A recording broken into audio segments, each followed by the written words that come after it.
Put your seatbelts on and get ready for the ride.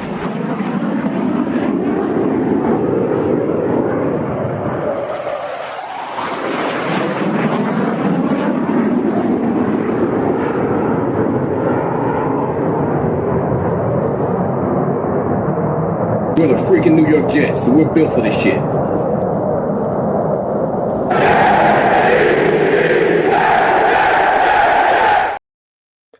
Hello, welcome to another episode of In the Trenches with Gang Green. I'm your host, Bubbs. Today is Thursday, August 28th. Hopefully everybody's having a good day so far today. This is episode 615 of the In the Trenches with Gang Green podcast. I thank you, as always, for joining me. For those tuning in on YouTube, make sure to please like and subscribe. Of course, appreciate all of those tuning in on all the different audio podcast platforms. And today we've got a lot to discuss surrounding the New York Jets, Darren Muji, Aaron Glenn, and the rest of this front office, the rest of this new regime. We're very active yesterday, acquiring 3 players off the waiver wire. We'll break down each of those 3 players. We'll also take a look at the practice squad and some other roster notes that have taken place here over the last 24 to 48 hours since the initial 53-man roster was released. And the Jets also announced team captains today, and we've got some new uniforms. So we'll touch on those things as well a little bit later on before we close out the program today on a Thursday edition of the In the Trenches with Gang Green podcast. So as I mentioned, we'll start with the waiver claims. Yesterday was a very active day across the NFL. Initial 53-man rosters get released. And then the day after, you get all your waiver claims. You start to fill out your practice squad.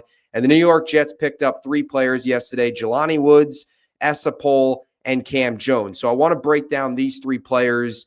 And we'll start with Jelani Woods, since he is definitely the biggest name of these 3 players, and a name that once he was released out of Indy, somebody that Jets fans had on their radar, because we've talked about the need behind Mason Taylor at the tight end position, and that room not being fully trustable with Stone Smart and Jeremy Ruckert, and even Andrew Beck as that tight end fullback kind of hybrid behind Mason Taylor. And we talked about, once the 53-man roster got released, the possibility of going out and bringing in a tight end that would be released and claiming somebody, and that's what they do here with Jelani Woods. Woods is an athletic freak. This is a guy 6'7", 253 pounds, 26 years old, so still very young. He will be 27 in October. He was a relatively higher draft pick. This is a day 2 tight end that the Colts selected in 2022. He was a 3rd-round pick, 73rd overall out of Virginia.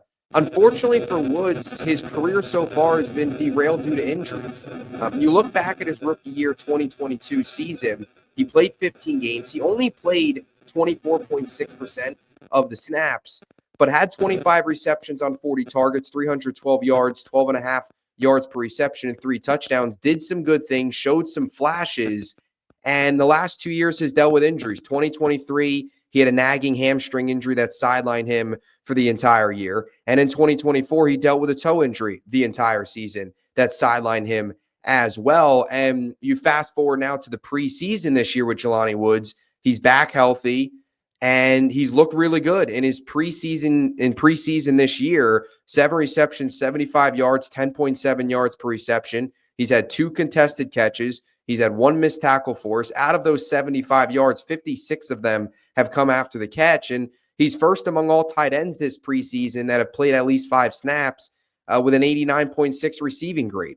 So one of the better tight ends in the NFL from a preseason standpoint. I know that doesn't mean everything, but for a young player coming off a couple seasons dealing with injuries to go out there, bounce back this summer, ultimately get released, but to claim him here off the waiver wire, it's an intriguing pickup. And I don't know necessarily if Jelani Woods lines up right away as the tight end too, because it's going to take time, has to learn the system. But you look at Jelani Woods potentially earlier than I think many expect, and maybe even, week 1 potentially.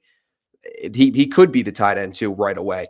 I just think learning the new system, still young, ease him into things a bit. But you look long-term here, and as the season rolls on, he jumps in as the second best tight end in this room. At least from a ceiling perspective, he is the second best in this room. a guy that ceiling perspective from a receiving standpoint over Stone Smart, over Jeremy Ruckert. And they also like his blocking ability as well, his physicality from a blocking perspective. He's had some bumps in the road as a blocker. Physicality, it's there. It's just kind of refining him a bit and getting into the little details and the technique stuff to really get him to be a more consistent blocker. But this is a guy that in the preseason so far had a good stretch of run blocking this preseason. The best we've actually seen from Jelani Woods when you look at how he graded out was this preseason. So you've started to see some of that improvement from that standpoint. And the Jets, of course, like that. It's a low risk, high reward type of signing where he's still young and he's an extremely athletic 4.6 40-yard dash, a perfect 10 relative athletic score, which is super impressive. And you look at 2022 and the end of 2022, I want to go back to that for a second. And we'll take a look at the other two players here. We look at the end of 2022, that final stretch of his rookie season. And I think this also has to give you some promise and just kind of help you understand Jelani Woods as a player a little bit more. In the final 6 games of his rookie season, his snaps increased from 24.6%, which he played the entire year. Down the stretch, he played 45.5% of the offensive snaps. So that was about 20% more than he played the entire season. 18 receptions, 27 targets, 233 yards, 12.9 yards per reception.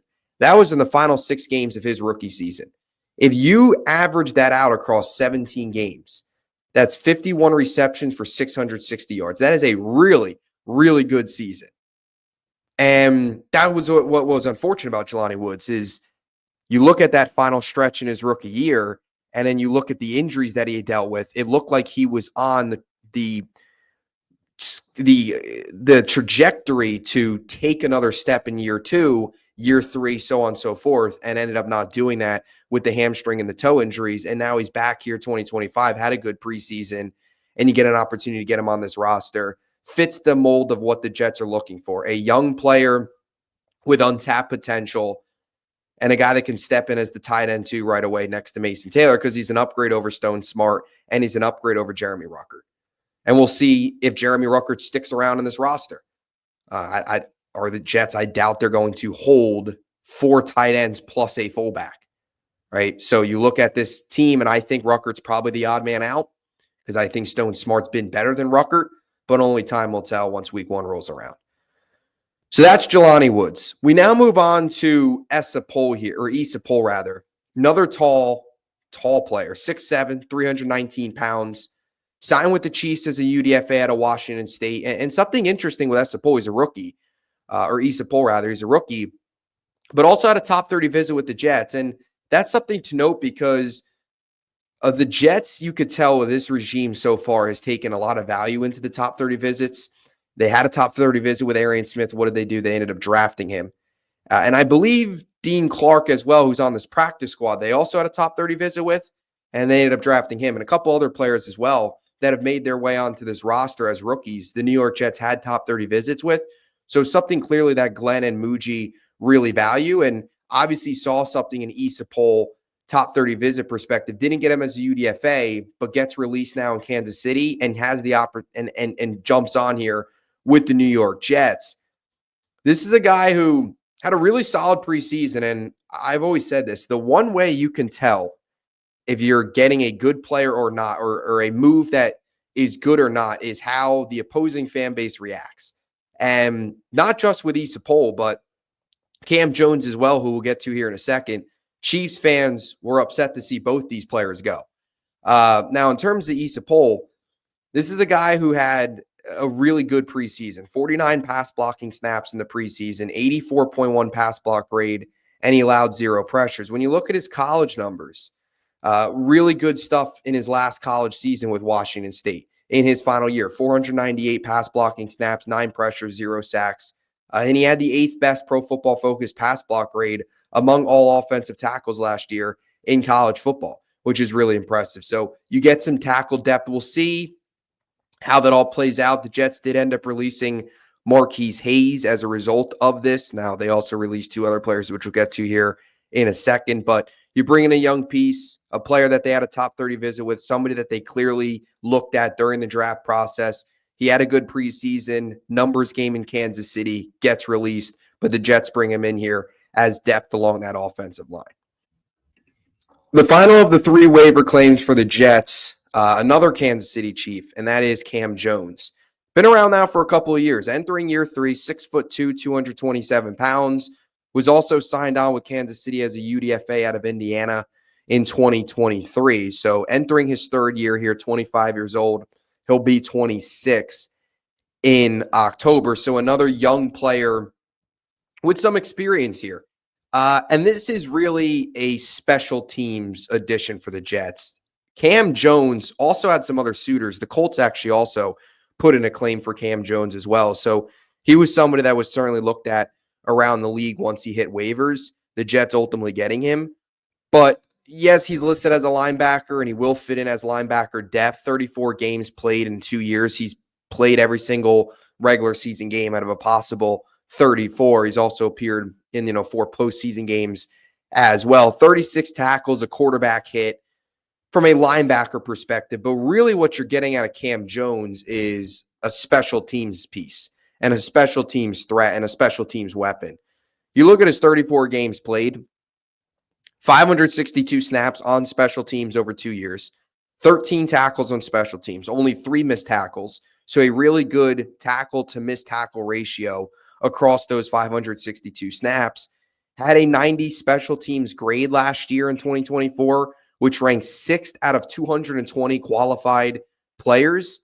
So very, very highly graded amongst the rest of the league from a special teams perspective. And you look at his career, 91.2 special teams grade over his first 2 seasons. So you're getting a player here that is essentially a special teams ace, somebody that Glenn Banjo clearly value.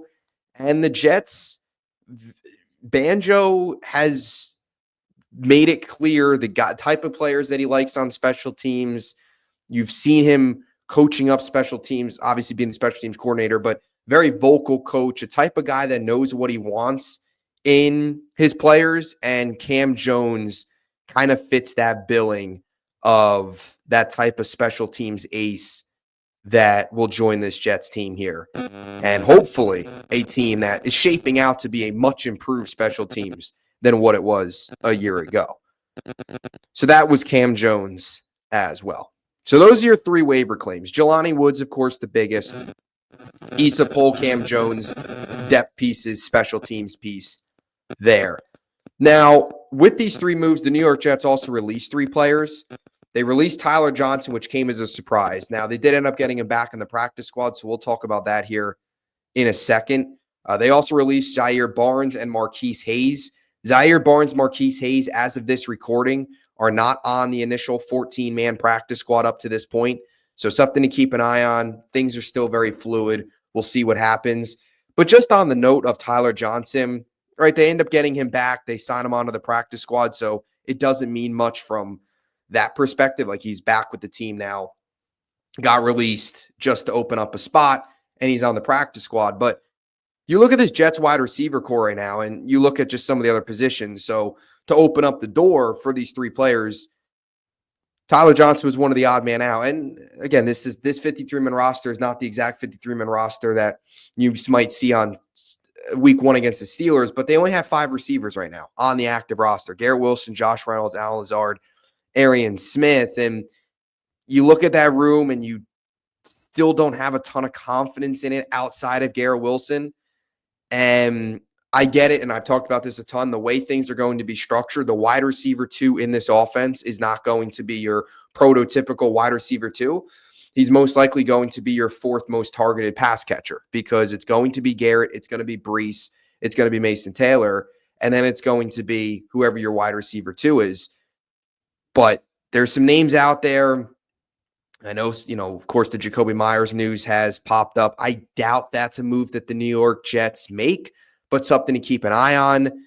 Still need for upgrades there. Now, from the rest of the practice squad, Tyler Johnson being one of the names, the Jets do have all 3 of their summer standouts make the practice squad. So Jamal Pritchett, Quentin Skinner, Brandon Smith all made the team. So you're one call up away from having a Skinner, a Pritchett, a Tyler Johnson, a Brandon Smith. I think Tyler Johnson will end up being week 1. I think it was just move on from him.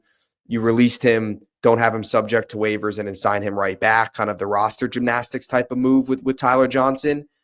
But it's still a room that you look around and you see some upgrades out there. We'll see if Muji does anything. I think they'll stand pat right now, but only time will tell. But it's certainly a room that you look at, unless if a Skinner or a Brandon Smith or a Jamal Pritchett get an opportunity on a game day and really emerge, it's a room that definitely has some questions, as we've talked about all summer. So those are the 4 receivers on the practice squad. In terms of the rest of the practice squad, Dean Clark is on it. Jordan Clark, Brady Cook, Cole Laval, Harrison Mevis, Peyton Page, who had quietly a really good summer, so they keep him around.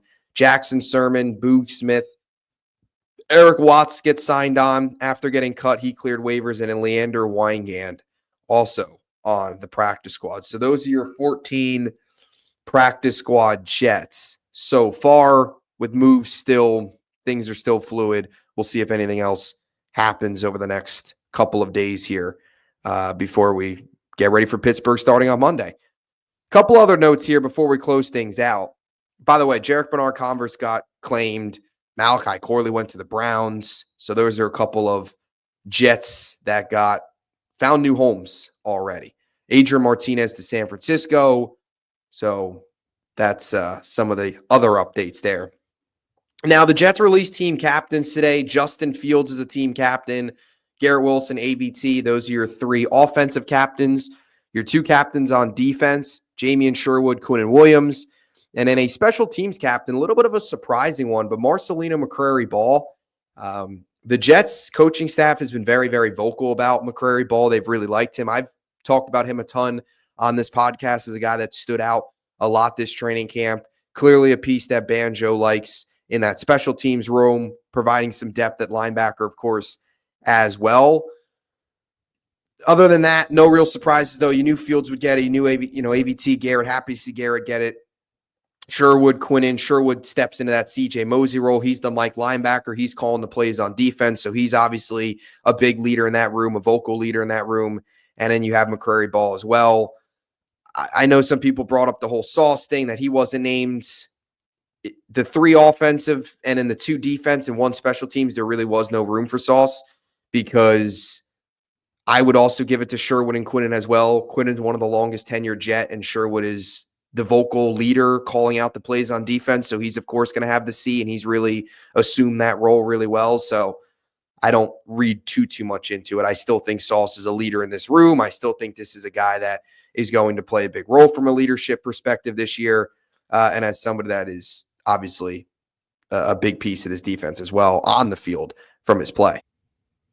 And then finally, the Jets also released new uniforms today.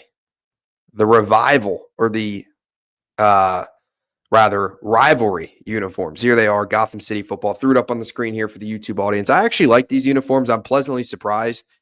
We've heard about this a while back, that there would be the rivalry uniforms teaming up with Nike.